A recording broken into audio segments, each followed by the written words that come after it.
আজকে 2 বছর হয়ে গেল, আজকে কোনো হেলদোল নেই। আমরা পথে থাকবো, আমরা সেদিনও ছিলাম, আমরা আজও থাকবো। আমরা শুধু সরকারকে জানাতে চাই যে এর শেষটা কোথায়। এটাই দুঃখের, আমরা এটা প্রথম থেকেই জানি যে পালাবদল হলেই সব কিছু চেঞ্জ হয় না। কারণ পালাবদলের মানুষগুলো একই আছে, পালাবদলের শুধুমাত্র রং পরিবর্তন। মানুষ ভেবেছিল যে কেউ একজন ভোটে জিতে গেলে হয়তো আমরা বিচার পেয়ে যাব, তা তো হয়নি। বারবার এই কথা বলা যে আমরা ফাইল রিওপেন করব, ফাইল রিওপেন করব, কীভাবে করব? নতুন চার্জশিট কী হলো? ফাইনাল কিছুই হয়নি। ওটাই তো প্রশ্ন, আমরা সেই একই কথা বারবার বলছি যে বিচার পাওয়া যায়নি বলেই আমরা রাস্তায় আছি। যতক্ষণ না বিচার পাওয়া যাবে আমরা রাস্তায় হোক না, যেখানে যা ভালো কাজ হবে সেটাকে ওয়েলকাম জানানো হবে, কিন্তু বিচার আলাদা, হসপিটাল আলাদা, হসপিটালের কার্যপ্রণালী আলাদা, বিচারের জায়গাটা আলাদা। বিচার দিতে হবে, শাসককে এই দায়িত্বটা নিতে হবে। আর যদি দায়িত্ব না নেয় তাহলে রাস্তায় মানুষ নেই, তারা করতে পারবে। এটাই দুঃখের, যে আমরা এটা প্রথম থেকেই জানি যে পালাবদল হলেই সব কিছু চেঞ্জ হয় না। কারণ পালাবদলের মানুষগুলো একই আছে, পালাবদলের শুধুমাত্র রং পরিবর্তন। যে মানুষগুলো রাস্তা, যে মানুষগুলোর ভালোবাসা, নতুন সরকার গঠন হয়েছে, সেই মানুষগুলোকে সম্মান দিতে অন্ততপক্ষে আরজি করের বিচারটা দেওয়া উচিত। তবেই বারুইপুরের মতো ঘটনাগুলোকে আমরা আটকানোর জন্য কিছুটা হলেও আগিয়ে যেতে পারি। এটা হতাশার একটা বড় কারণ আমার জন্য। এবং লোকজন, আরও দুঃখের বিষয় যে লোকজন যেটা ভাবছে সেটা হচ্ছে একটা ইলেকটোরাল উইন, সেটাকে বিচারের সাথে গুলিয়ে ফেলছে। এটা কিন্তু নয়। কেউ কারোর ভোটে জিতে যাওয়া, হেরে যাওয়া, এগুলোর সাথে বিচারের কোনো সম্পর্ক নেই। এটা আগেও বোঝা গেছিলো। আমরা চেয়েছিলাম যে মানুষ বুঝুক। মানুষ ভেবেছিল যে কেউ একজন ভোটে জিতে গেলে হয়তো আমরা বিচার পেয়ে যাব, তা তো হয়নি। বারবার এই কথা বলা যে আমরা ফাইল রিওপেন করব, ফাইল রিওপেন করব, কীভাবে করব? কনভিক্টস কোথায়? নতুন কনভিকশনস কাদের হচ্ছে? পুরনো কনভিক্ট যে আছে তার সাজা কী হলো? নতুন চার্জশিট কী হলো? ফাইনাল কিছুই হয়নি। মহিলাদের ওপর অত্যাচার, মলেস্টেশন, এগুলো এমন ক্রাইম যেগুলোকে যদি সোসাইটি থেকে দূরে সরাতে হয় তার জন্য অনেক বড় স্টেপসের প্রয়োজন, অনেক শিক্ষিত স্টেপসের প্রয়োজন। এবং যেটা প্রয়োজন সেটা হচ্ছে এটা লম্বা সময়ে এবং লম্বা কাজে। সেটার জন্য দরকার মানুষের সচেতনতা এবং আরও অনেক কিছু নিয়ে তারপরে এইগুলোকে যদি কমানো সম্ভব হয় তো কমানো যায়।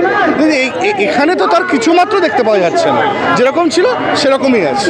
না, আমি একদম পরিষ্কারভাবে বলতে চাই যে যদি কোনো একটা হাসপাতাল নির্মাণ হয় এবং তার মাধ্যমে যদি লোকজন অভয়াকে মনে রাখে, যদি লোকে ডক্টর মৌমিতা দেবনাথকে মনে রাখে এবং যদি সেই হাসপাতালের মাধ্যমে গরিব, দুস্থ এবং বাকি লোকেরা আরোগ্য পান, তাতে আমরা খুব খুশি হব। কিন্তু তার সাথে সেটাকে জাস্টিসের সাথে গুলিয়ে দেওয়ার কোনো মানে হয় না। এই সরকারের ওপর অনেক বড় গুরুদায়িত্ব। তারা শুধু ওয়েলফেয়ার ট্রাস্ট বানাবে, ওয়েলফেয়ার করবে, আর মেন যে কাজ তাদের সেটা হচ্ছে জাস্টিস দেওয়া, সেটা থেকে দূরে সরে যাবে। বা জাস্টিস তারা না দিতে পারলেও জাস্টিস যাতে ঠিকভাবে আসে সেই রাস্তায় এক্সিকিউটিভ বডি মানে পুলিশকে বা ইনভেস্টিগেটিভ এজেন্সিকে চালিত করবে, সেই কাজটা যেন তারা করতে পারে। তারা যেন শুধু ওই ওয়েলফেয়ার স্টেটের দিকে গিয়ে আটকে না যায়। একদম এটা বর্তমান সময় না, এটা প্রথম দিন থেকেই মনে হচ্ছিল। কিন্তু এই যে সব জিনিস সবসময় বলা যায় না, সব জিনিস সব জায়গায় একবার মুখ ফুটে বলা যায় না। এই যে আজকে বলা যায়, কারণ আজকে জিতে যাওয়ার পরও যেহেতু আমরা পাইনি, বলা যায় যতক্ষণ না জিতছিল ততক্ষণ অবধি বলা যায় না। দেখুন, বিচার যতক্ষণ না পাচ্ছি এই রাজপথ আমরা ছাড়ছি না। আগের সরকারের কাছেও আমরা সেই দাবি রেখেছিলাম, শুধু সরকারটা চেঞ্জ হয়েছে। আগে ছিলেন মমতা ব্যানার্জি, এখন আমাদের মাননীয় শুভেন্দু অধিকারী। সেখান থেকে শুভেন্দু অধিকারী ডিপার্টমেন্টে আমাদের রত্না দেবনাথও গেছেন, যার মেয়ের এই নৃশংসতা হয়েছে। উনি যখন এসছেন, আসার পরে বলেছিলেন যে অভয়ার বিচার হবে, তার জন্য বিনীত গোয়েল থেকে আরম্ভ করে ইন্দিরা থেকে আরম্ভ করে সবাইকে উনি সাসপেন্ড করেছিলেন। কিন্তু তারপর আমরা 2 বছর ধরে তো দুটো মানুষকেই দেখে যাচ্ছি, সঞ্জয় ঘোষ আর সন্দীপ ঘোষ। আর এরা তো দুজন ছিল না, আরও তো ছিল। সেগুলো কোথায়? সেদিন যারা রাত্রে অভয়ার সঙ্গে, আমরা নিজেরা জানি যে প্রত্যেক এই 9 তারিখ যখন রাত 12টা হচ্ছিল, আমরা যারা প্রত্যেকটা অভয়া মঞ্চের সদস্য, আমাদের বুকে কোথাও মনে হচ্ছিল যে মেয়েটা চিৎকার হচ্ছে আরজি করে। আজকে 2 বছর হয়ে গেল, আজকে কোনো হেলদোল নেই। আমরা পথে থাকবো, আমরা সেদিনও ছিলাম, আমরা আজও থাকবো।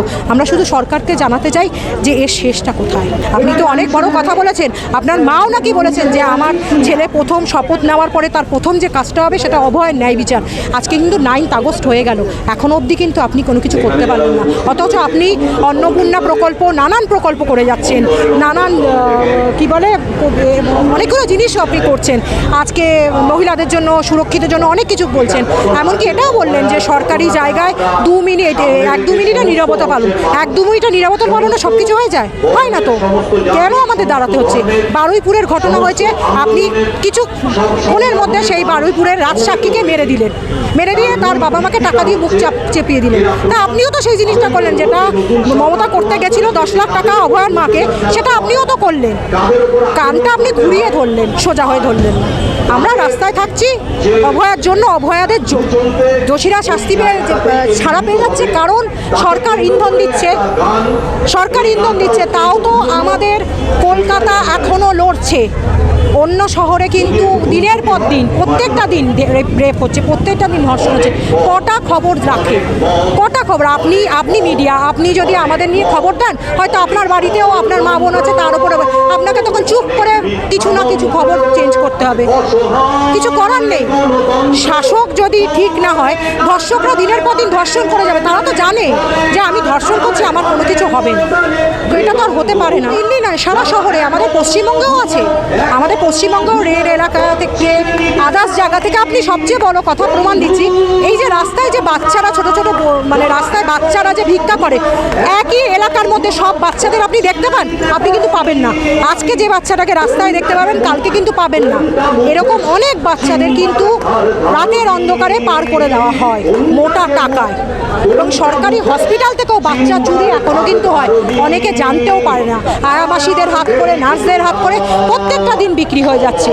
কাজের লোভ দেখিয়ে গ্রামাঞ্চল থেকে মেয়েদের আনা হয়, আমাদের যে প্রফেশনাল ফিল্ড সেখানে দাঁড়িয়েও যে তোমাকে মডেল বানিয়ে দেবো, তোমাকে এই বানিয়ে দেবো, এই লোভ দেখিয়ে তাদের প্রথমে মুম্বাই নিয়ে যাওয়া হয়, তারপর সেখান থেকে আপনার দুবাইতে নিয়ে গিয়ে সেল করে দেওয়া হয়।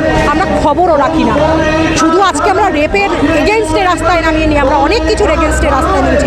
শিক্ষার দুর্নীতির অবস্থা, সেটার জন্য, স্বাস্থ্যর জন্য।